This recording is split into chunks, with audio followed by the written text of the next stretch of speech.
이사야서 42장 1절에서 4절까지는 말씀입니다. 이사야 42장 1절로 4절 제가 봉독하겠습니다. 내가 붙드는 나의 종, 내 마음에 기뻐하는 나의 택한 사람을 보라. 내가 나의 신을 그에게 주었은즉 그가 이방에 공의를 베풀리라. 그는 외치지 아니하며 목소리를 높이지 아니하며 그 소리의 거리에 들리게 아니하며 상한 갈대를 꺾지 아니하며 꺼져가는 등불을 끄지 아니하고 진리로 공의를 베풀 것이며 그는 쇠하지 아니하며 낙담하지 아니하며 세상에 공의를 세우기에 이르리니 섬들이 그 교훈을 앙망하리라. 아멘. 4절까지. 오늘 성경 말씀 속에 종이라고 하는 말씀이 여러 번 강조가 되죠. 내가 붙드는 나의 종, 내 마음에 기뻐하는 나의 택한 사람. 우리가 이사야서에 보면은 종이라고 하는 말씀이 몇 가지 의미로 쓰여졌는데 우리가 그 41장 8절에는 이스라엘 전체를 나의 종이다 그렇게 말했어요. 나의 종도 이스라엘아. 그러니까 이건 민족적인 것을 말씀할 때도 종이다 하는 개념을 말씀하셨고, 또 오늘 이 42장에서는 특별히 어떤 개인을 가리켜 말씀할 때 나의 종, 나의 붙드는 자 이렇게 말씀하셨어요. 그래서 종이라고 하는 것은 언제나 어떤 자기의 주권이나 자기의 자주적 그런 위치에 있는 자가 절대 아니고, 이것은 언제나 윗사람에게 예속되어 있는 그런 위치에 있는 자예요. 그 종은 사실 어떤 말로 말하면 자기의 어떤 주의 주장은 전혀 인정되지 않고 권리도 나타낼 수 없고, 그래서 오직 복종만 강요당하는, 복종만 해야 하는 그런 위치에 있는 사람이 바로 종입니다. 그런데 민족적을 이스라엘을 말할 때 나의 종 이스라엘아 이렇게 말했다고 한다면 결국 이스라엘이라고 하는 그 나라는 하나님 앞에 절대 복종해야 될 것을 전제로 하고 말씀하셨고, 또 오늘 본문에 나의 종, 내가 붙드는 나의 종 하는 것은 결국 개인도 하나님 앞에 절대적으로 복종해야 하는 그런 자리에 있음을 말씀한 겁니다.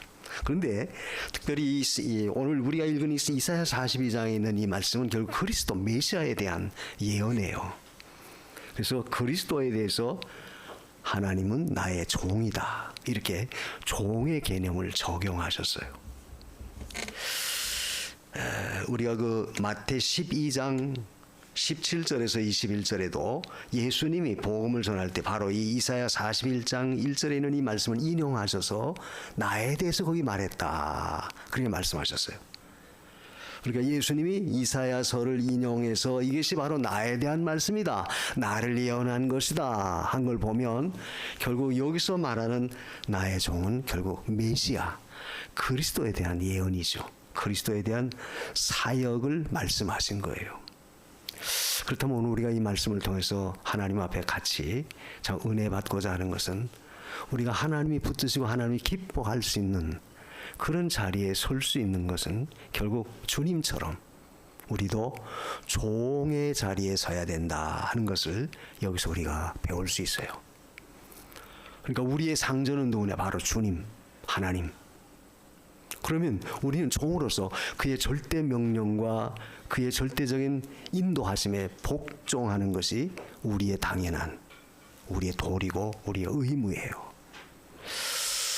그래서 이 메시아로서 오신 그리스도께서 메시아로서의 그 역할을 감당하실 때 주님은 어떤 자세로 그 사역을 감당하셨느냐 하는 것이 오늘 말씀의 가장 중요한 요점입니다. 다시 말하면 우리 주님이 오셔서 아버지의 뜻을 이루어 드림에 있어서 어떤 자세로 그 모든 사역을 감당하셨는가? 그건 바로 종의 위치에서 그 일을 감당하셨다. 그래서 늘 강조하지만 우리 그리스도인들은 어떤 면에서 주님을 나의 주인으로 모시고 우리는 그의 종으로서의 신앙의 자리에 서는 것이, 또 그런 위치에서 우리가 하나님을 받들어 나가는 것이 당연하다 하는 것을 우리가 깨달아야 돼요. 왜? 우리에게는 하나님만이 절대적인 우리의 주인, 상전이십니다. 그 로드, 주라고 하는 그 단어는 영어의 로드라고 하는 말이죠. 그건 바로 주라는 뜻의 주, 주장자, 주인, 만유의 대주제자, 절대자이시다.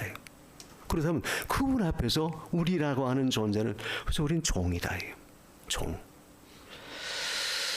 그래서 우리가 주님의 이 사역을 통해서, 메시아의 이 사역을 통해서 배워야 할 수 있는 것은 뭐냐? 첫째는 종의 자리에 서라. 하나님이 붙드시는 종. 오늘 본문에도 내가 붙드는 나의 종, 붙들어 주시는 분은 바로 종을 붙든다. 또 그분은, 종은 내 마음에 기뻐하는 자다. 하나님 그런 자를 기뻐한다.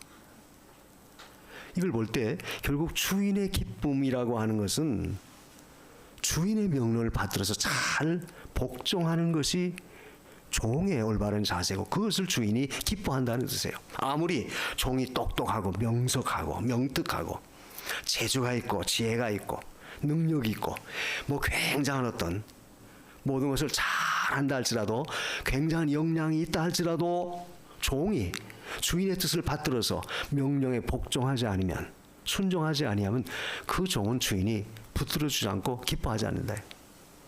다시 말하면 종은 주인의 명령에 절대 복종하는 것이 원칙이에요. 복종의 관계가 바로 종과 주인의 관계예요. 이것이 절대적이다. 그것을 우리 주님은, 우리 하나님은 기뻐하신다 그랬어요. 그래서 하나님은 본래 본체, 나의 본체는 하나님이다. 우리가 빌립보 2장 6절과 7절에 보면 그는 본체 하나님이시다 그랬죠. 그는 근본이 하나님이시다. 하나님이셨지만 그가 사람의 모양으로 나타나셔서 종의 자리에 서셨다. 아니, 아들이심에도 불구하고, 예수님은 하나님의 아들이심에도 불구하고 그분은 스스로 자기를 비워서 종의 자리에 내려가셨다는 거예요. 그것을 오늘 보면 내가 붙든다. 내가 붙드는 나의 종이다. 내가 기뻐하는, 내 마음에 기뻐하는 자다.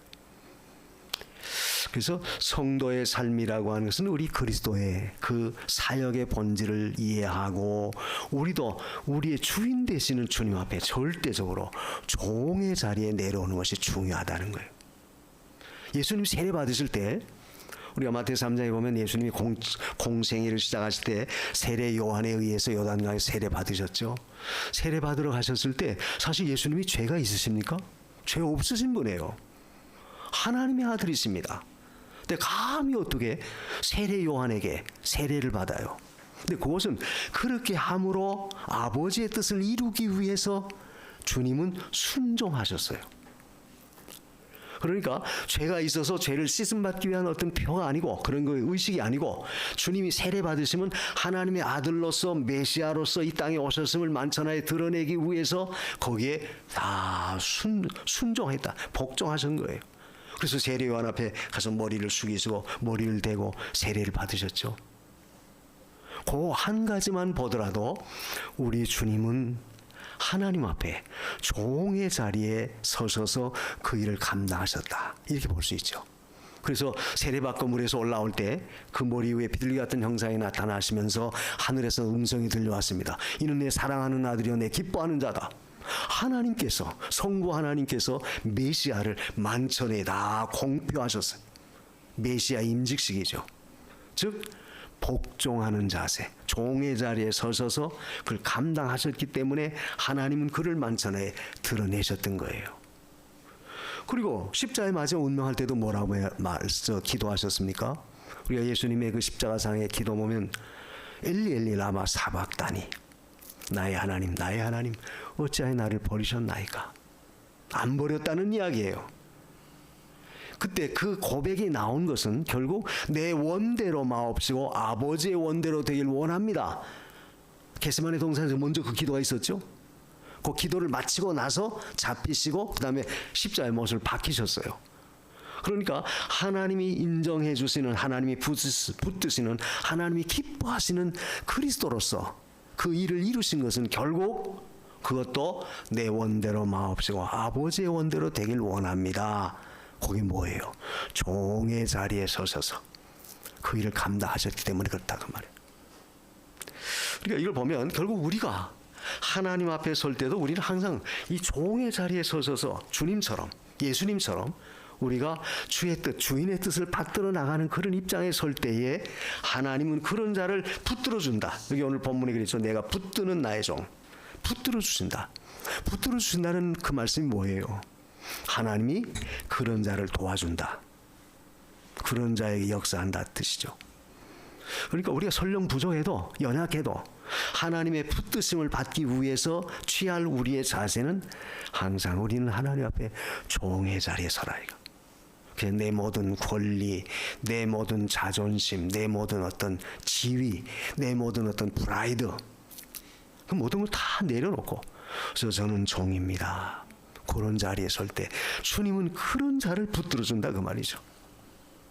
뭐 우리가 부족해도, 연약해도, 실수가 많아도, 무지해도, 그래도 그런 위치에 서기만 하면 그런 자를 하나님 붙드시고 역사하시는 거예요. 그러니까 우리가 이 말씀을 읽을 때 감사한 것은 하나님이 붙들어 주시는, 하나님의 손에 붙잡힘을 받을 수 있는 그런 위치에 우리가 항상 서게 해주세요. 그 자리가 어디냐? 종의 자리라. 그러려면 내 모든 것은 다 내려놔야 돼요. 나라고 하는 존재는 다 내려놔야 됩니다. 우리가 교회 와서 은혜 받을 때도 그렇죠. 여러분이 교회 와서 예배당에 앉아서 예배 드릴 때 어떤 자세로 임합니까? 나는 이런 자다. 나라고 하는 존재를 내세우고 나라고 하는 어떤 프라이드를 앞세울 때는 결국 하나님 그런 자에게 역사하지 않는다. 나는 종입니다. 나는 죄인입니다. 내 자신을 다 비울 때, 겸손할 때 하나님은 그런 자 속에 은혜를 베푸시고 역사하시는 거예요. 그래서 하나님이 붙드는 자가 누구냐? 종의 자리에 서는 자다. 또 내 마음에 기뻐하는 자, 하나님이 기뻐하신다는 건 뭐예요? 마음에 든다 그 말이죠. 하나님이 흡족해 하신다. 하나님이 흡족해 하실 수 있는 것은 결국 종의 자리에 선 자를 흡족해 여기신다. 기뻐하신다. 우리가 그 사도행전 13장 15절인가 기도 보면 그랬죠. 내가 이 세 아들 다윗을 만나니 내 마음이 아파다. 내 마음이 아파다. 그 말은 뭐예요? 내 마음에 드는 자다. 내 마음에 든다는 것은 내 마음에 기뻐하는, 내가 기뻐하는 자다. 그래서 우리가 항상 이 그리스도와 같이, 주님과 같이 우리도 주님에게 기뻐하심을 입는 그런 자리에만 선다면 얼마나 좋겠어요. 아, 난 너를 기뻐한다. 넌 내 마음에 든다. 내 마음에 흡족하다. 우리가 그런 자리에 서도록 해야 돼요. 그 자리가 바로 어느 자리입니까? 오늘 말씀처럼 나의 종. 나의 종. 그리고 또 한 가지, 이 종의 개념을 말씀하셨을 때 나의 택한 사람을 보라. 택한 자다 그런 말했죠. 이 택한 자라고 하는 이 말씀의 개념이 뭐예요? 내가 나서서 내가 하겠습니다. 그까짓 건 뭐 내가 하죠. 나를 드러내놓고 내 주장을 하는 그런 입장이 아니고, 그런 자세가 아니고, 내가 택했다. 부족하지만 주님이, 주인이 나를 택하셨어요. 난 선택받은. 그러니까 이 말은 결국 우리가 부름받고 거기에 피동이 되어져서 쓰여지는 그런 위치에 있는 자다 그 말이죠. 성도는 어떤 면에서 하나님 앞에 우리는 늘 피동의 자리, 즉 늘 내가 나서서 능동적으로 내가 하는 게 아니라, 능동적으로 내가 한다는 말은 내가 스스로 자원해서 하는 그런 그 말씀을 하는 것이 아니고, 그 말씀의 개념을 잘 우리가 이해해야 돼요. 우리가 하나님의 자원해서 기쁨으로 해야 되지만, 그러나 내가 주인이 돼서 스스로 주님 내려놓고 내가 주장하는 그런 자리에 서서는 안 된다. 나는 피동, 그래서 힘입어서 주님 앞에 쓰임받는 그런 자리에 서라는 거예요. 그게 바로 내가 택한 자다. 주님이 택하셨다. 그래서 우리는 언제나 하나님의 위치, 하나님의 자리에서 나를 어떻게 하나님이 인정해 줄까, 이걸 항상 우리가 자신을 살펴봐야 돼요. 살펴보되 가장 핵심적인 내용은 뭐냐? 내가 지금 주인의 자리에 있나 아니면 종의 자리에 서 있나, 이걸 살펴보면 돼요. 주인은 시키는 자리예요. 주인은 모든 걸 다 주장하는 자리죠. 주인은 절대적인 권리를 행사하는 자예요. 나는 주님 앞에 내가 시키는 자도 아니고 내 권리를 주장하는 자도 아니고 내 마음대로 내 고집을 내세우는 자도 아니다. 우리는 그죠? 오늘 말씀처럼 그래서 선택되어서 피동이 되어서 그래서 하라는 대로 순종하는 그런 자리가 종의 자리예요. 그런 것을 주님은 늘 인도하신다, 기뻐하신다는 거예요. 그래서 우리가 한 주간 동안에도 얼마나 내가 하나님 앞에 주인의 자리에 있다 왔나 아니면 종의 자리에서 있다가 내가 왔나 항상 살펴보십시오. 종이 귀한 거예요. 사실 주님은 이 땅에 오실 때도 그랬죠. 내가 온 것은 마태복음 20장 28절에 보면 섬김을 받으려 함이 아니고 도리어 섬기려 하기 위해서 왔다. 섬긴다는 자세가 뭐예요? 그게 종의 자리라는 거예요. 그래서 성도가 섬기는 자리에 설 때에 바로 그런 자가 섬김을 받을 수 있는 그런 위치에 하나님이 우리를 세워주시는 거예요. 그래서 우리는 항상 하나님이 기뻐하실 수 있는 그런 자리에 서도록 내 자신을 낮추고 내 자신이 겸손함에 나가도록 힘을 다해야 돼요. 이게 우리가 하나님 앞에 가져야 할 자세입니다.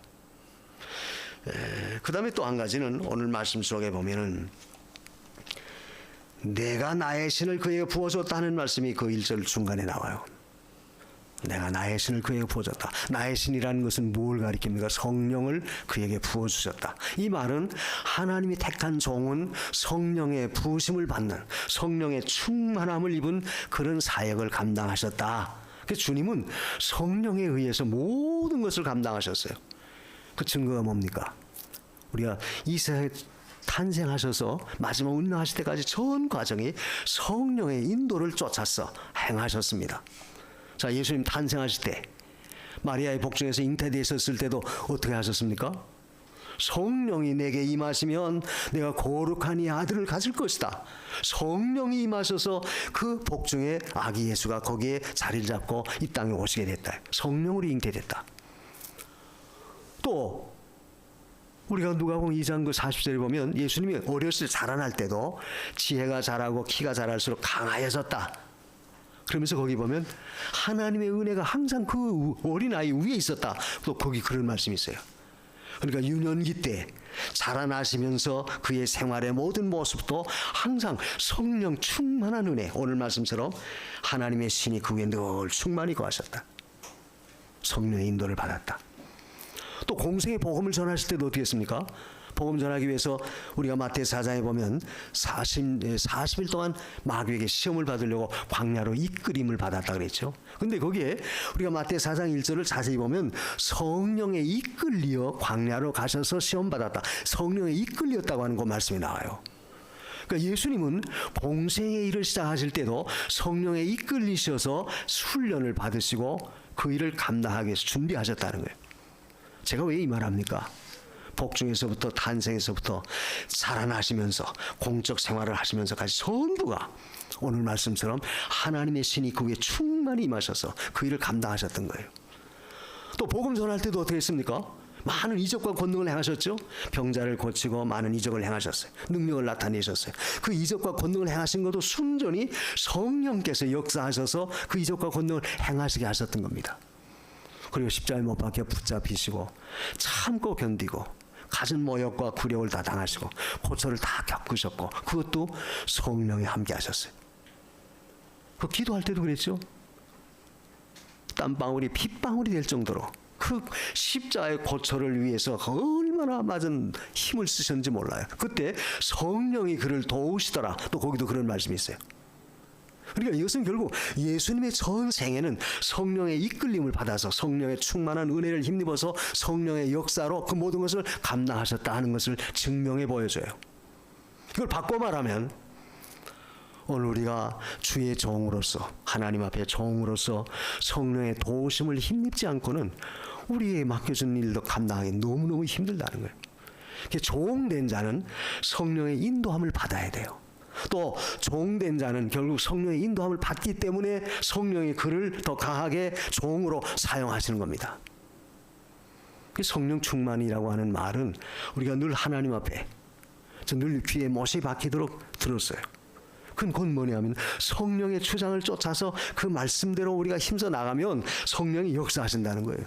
이 말을 바꿔 말하면 우리가 부족해도 연약해도 잘못해도 성령의 인도를 쫓아나가면 성령은 우리를 붙들고 얼마든지 강하게 역사하시고 일을 이루실 수 있다는 그런 확신을 주는 거예요. 중요한 것은 성령의 부으심을 받는, 인도하심을 받는 것이 중요하다는 사실이죠. 그래서 마지막 십자가에 못 박혀 죽으실 때도 아버지여 내 영혼을 아버지께 부탁합니다. 전부가 그리스도의 전 세계는 성령의 붙잡힘을 받으셔서 그 일을 감당하셨던 겁니다. 이걸 볼 때 오늘 우리도 늘 내 자신을 비우고 성령의 인도함을 구하고 그 인도함을 쫓아나가면 성령은 그런 자를 더 강하게 붙들고 역사하신다는 사실이에요. 그래서 성령의 역사라는 것은 어떤 외부적으로 나타나지는 그런 역사도 물론 있지만 때로는 내적 내 심령의 변화, 내 영을 소성시키는 그런 역사를 강하게 이루어 주시는 거예요. 우리가 사도행전 2장에 보면 오순절 성령 강림할 때 세 가지 표징으로 나타났어요. 첫째가 무슨 표징입니까? 강한 바람의 역사. 강한 바람의 역사라는 것은 결국 눈에 보이진 않지만 나타나지는 결과를 볼 때 강하게 역사함을 우리가 인식할 수 있어요. 바람은 눈에 안 보이지만 바람이 사물에 부딪힐 때 흔들리는 걸 볼 때 바람이 부는구나 알 수 있죠. 그와 같이 성령의 강한 역사는 우리 직접 눈으로 볼 수는 없지만 내 안에 우리를 뒤집어 놓고 우리를 변화시키고 강하게 역사하실 수 있다. 그래서 술 먹고 속된 말로 개판, 그래서 어엽질하고 별짓 다 했던 사람도 예수 그리스도를 마음에 모시고 영접할 때 그 사람이 하루아침에 완전히 새 사람으로 변화돼요. 그 놀라운 변화의 역사는 그 누구도 사람의 인위적인 방법으로 알 수가 없죠. 근데 성령이 그 사람을 들어가서 역사할 때 뒤집어 놓는다. 그래서 나타나실 때 완전히 다른 사람으로 새로운 사람으로 변화돼요. 그게 바로 뭐냐? 성령의 역사는 성령의 강한 역사예요. 그리고 또 우리가 사도행전 2장에서 나오는 또 한 가지 역사는 뭐예요? 불의 역사. 불의 역사죠. 불이라고 하는 개념이 뭡니까? 뜨겁게 하는 역사. 아주 냉랭했던 사람 속에 성령이 역사할 때 그 마음이 뜨거워지고 강한 감동을 받고 그 마음 속에 주를 향하는 뜨거운 의지가 생겨요. 회개의 역사가 나오고 그게 바로 성령의 인도함을 받는 것이죠. 그래서 우리는 우리 자신의 냉랭함, 내 심령 상태에 냉랭한 가운데 있다면 우리 자신이 늘 성령 충만함을 입도록 힘써야 돼요.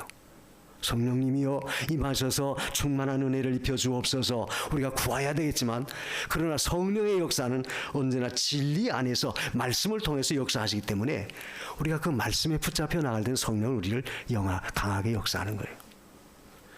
그리고 성령의 역사는 또 한 가지 무슨 역사로 나타났습니까? 혀의 갈라짐, 입에 있는 그 혀의 갈라짐의 역사다.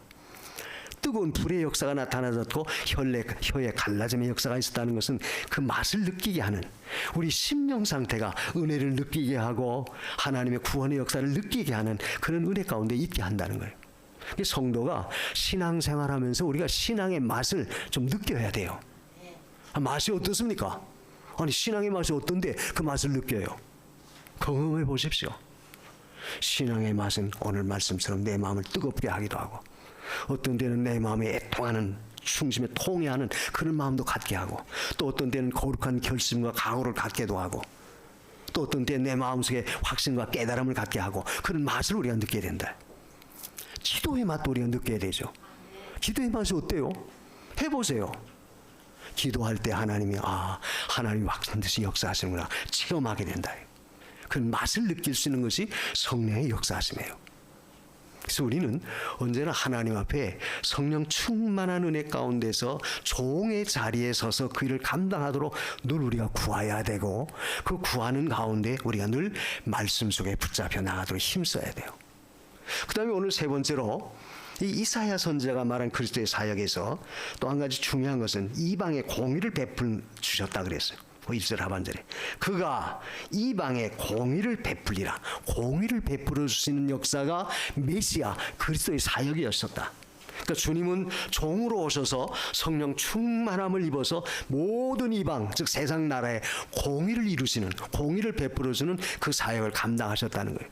하나님의 공의가 뭐예요? 하나님의 공의는 의를 세우고 불의에 대해서는 정죄하는 책망하는 그게 하나님의 공의죠. 그래서 죄인은 반드시 죄에 대한 형벌을 받게 심판하시고, 의인은 반드시 구원해 주시는 그 공의, 그게 바로 그리스도를 통해서 나타내 주셨어요. 그렇다면 우리가 구원의 은혜에 참여하는 것은 바로 예수 그리스도를 내 마음속에 나의 구주로 믿을 때, 영접할 때 우리의 모든 죄는 다 용서받고 하나님의 자녀로 구원해 주시죠. 그게 바로 하나님의 공의예요. 또 반대로 복음을 거부하고 그리스도를 대적하고 불신하고 불순종해 나갈 때 그들에 대한 죄를 엄하게 심판하시는, 그게 바로 하나님의 공의죠. 그것을 복음을 통해서 만방에 다 나타내셨다. 그리스도의 사역은 결국 하나님의 공의를 세워나가는 거예요. 오늘 우리요, 하나님 앞에 이 공의를 세워나가는 그 일을 해야 돼요. 어떻게 합니까? 의를 내세우고 불의를 우리가 다 그 정죄하는, 불의를 다 끊어버리는, 불의에 가담하지 않는 그런 자리에 서는 것이 우리가 하나님 앞에 공의를 세우는 것이고, 또 한 가지는 결국 그것은 궁극적으로 복음을 전해서 생명을 구원하는 역사가 결국 만방의 이방의 공의를 베푸는 거예요.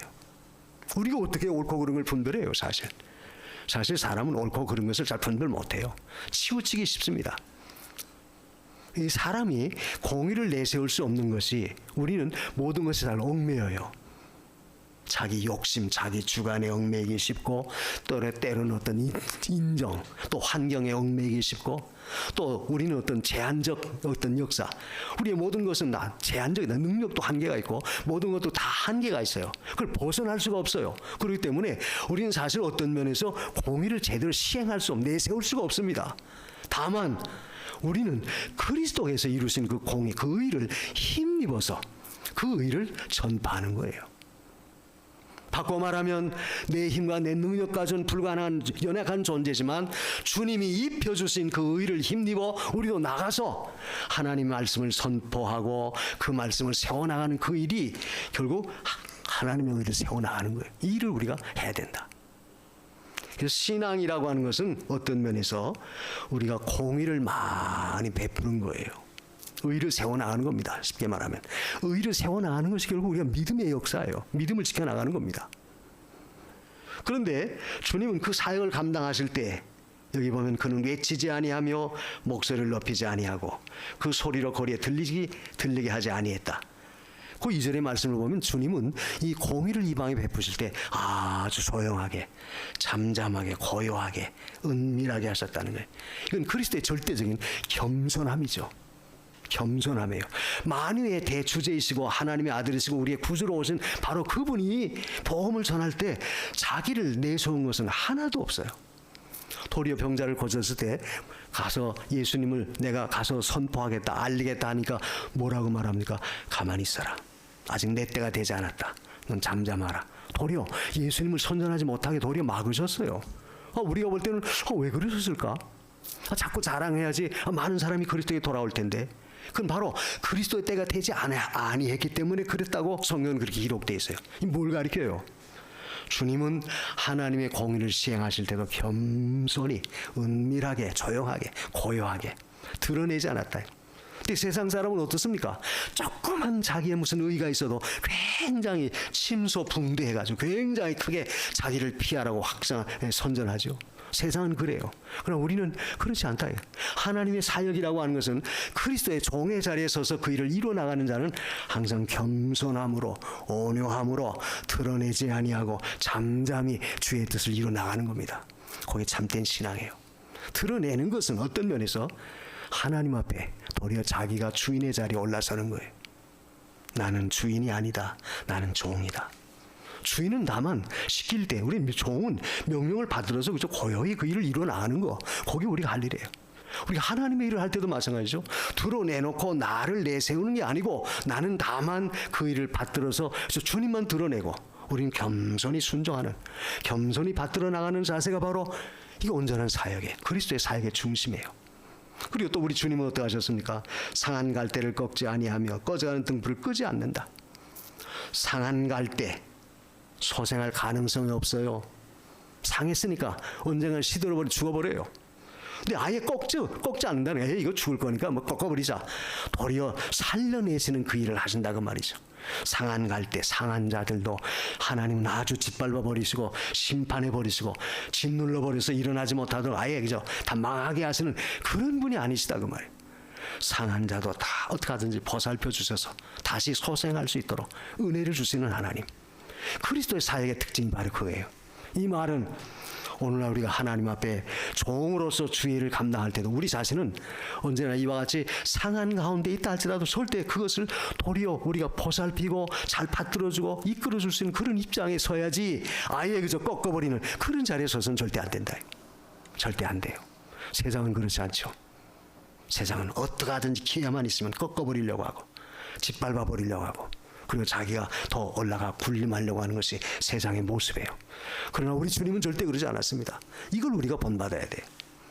그리스도인들은 항상 이 꺾지 않는 상한 갈대를 할지라도 잘 보살펴서 다시 소송시킬 수 있도록 도와줄 수 있는 그런 자리에 서는 그것이 중요해요.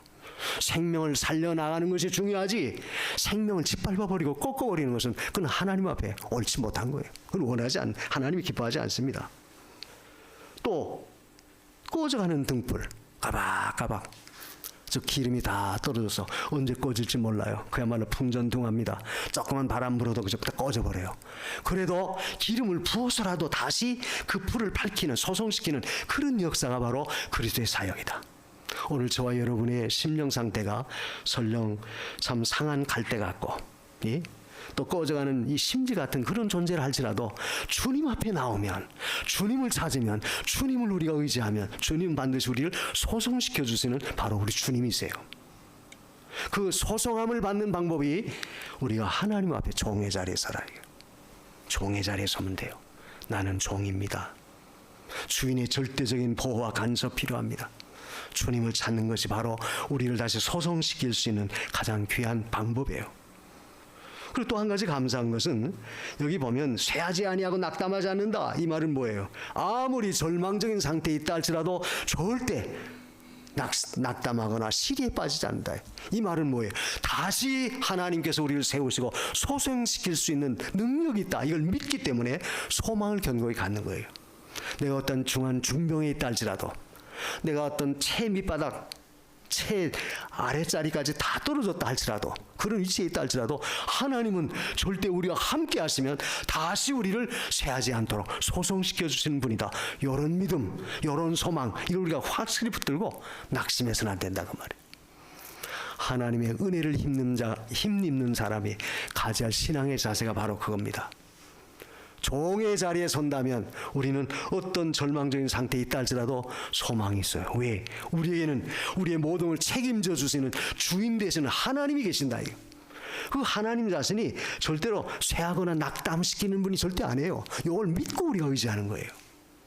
그래서 세상에서 우리가 권고함을 당한다 할지라도 우리 자신은 그 가운데서 절대 그 환경과 영향력에 좌우돼서 우리 자신이 흔들려서는 안 돼요.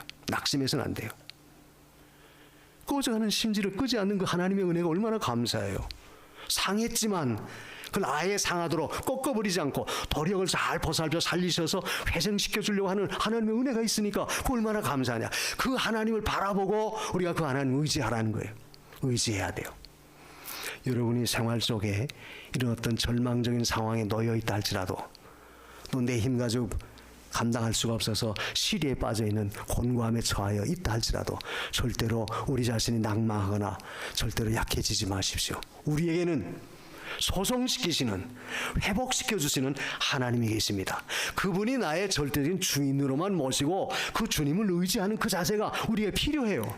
이게 없으니까 문제예요. 내가 주인의 자리에 서서 안 되는데 하니까 낙심이 들어오고, 안 되는데 하니까 그만 절망에 빠져요. 그 자체가 뭡니까? 어떤 면에서는 교만한 거예요. 교만한 겁니다. 내가 좌지우지하니까 낙심이 들어오고 시리에 빠지는 거예요. 나는 주님이 인도하신 대로 하신다, 따라간다. 주님이 계신다. 하나님이 내 모든 걸 책임져 주신다. 이런 믿음을 갖고 의지할 때는 도리어 소망이 있다. 그런 확실한 믿음을 갖고 우리가 어떠한 경우에도 절대 낭망해서는 안 돼요. 그래서 성도의 삶이라고 하는 것은 어떤 면에서 우리 힘 가지고 하는 게 아니고, 우리는 오직 주님과 같이 성령의 충만한 은혜를 힘입어 아버지의 역사하심을 쫓아 나갈 때 그 모든 일이 이루어져요. 그런데 결론은 뭐죠? 결국 그렇게 하니까 세상의 공의를 세우기 위해 이르리니 섬들이 그 교훈을 악망한 모든 것들이 다 추종하게 된다. 오늘 우리가 사회적으로도 엄청난 참 이 난국에 처하였고 굉장한 위기 가운데 있다 할지라도 우리는 살아계신 하나님 계시니까 그 하나님 앞에 우리가 기도하고 하나님 앞에 우리가 믿음으로 바로 하려고 하면 하나님 모든 걸 책임져 준다는 믿음을 갖고 우리가 주 안에 굳게 서야 돼요. 절대 흔들려서는 안 되죠.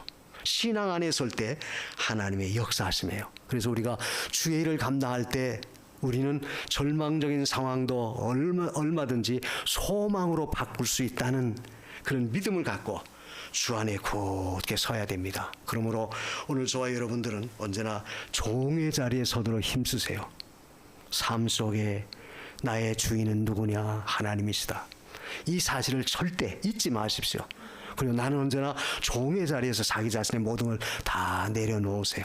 겸손히 비우십시오. 그리고 하나님만 의지하십시오. 그리고 그가 인도하는 대로 따라가면 돼요. 주의 손에 붙잡혀 나가게만 하면 된다. 그 붙잡히우심이 바로 뭐예요? 성령의 인도함을 받는 거예요.